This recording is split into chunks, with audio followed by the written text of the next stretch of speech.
कोल्हापुरातील छत्रपती शिवाजी स्टेडियम शेजारी हे रावणेश्वर मंदिर आहे।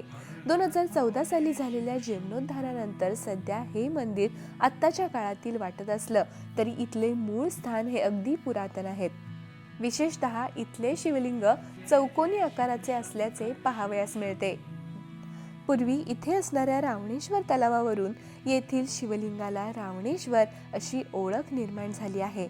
प्रभू श्री रामचंद्रांनी आपल्या पदस्पर्शांनी पावन केलेले हे पवित्र क्षेत्र म्हणजे श्री रावणेश्वर मंदिर।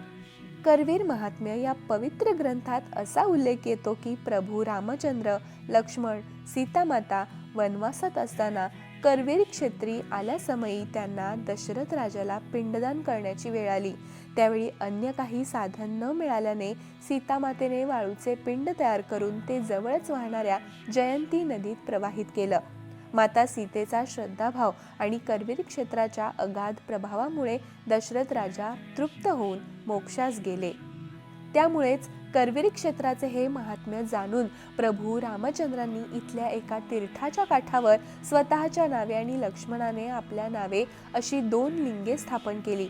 सध्या रावणेश्वर मंदिराच्या गाभाऱ्यात जे लिंग आहे ते रामेश्वर लिंग, तर मंदिराच्या आवारात जे बाहेर लिंग आहे ते लक्ष्मणेश्वर लिंग होय। 1984 मध्ये फक्त 4 खांबांचे असणारे हे पुरातन मंदिर जीर्णोद्धारानंतर भव्य स्वरूपात बांधण्यात आले आहे। आता या मंदिराची रचना शिवलिंग आकारामध्ये करण्यात आली आहे।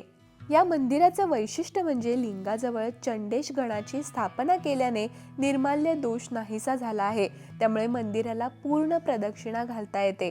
एकदा तरी कोल्हापुरातील या पुरातन आणि पवित्र क्षेत्राला भेट दिलीच पाहिजे।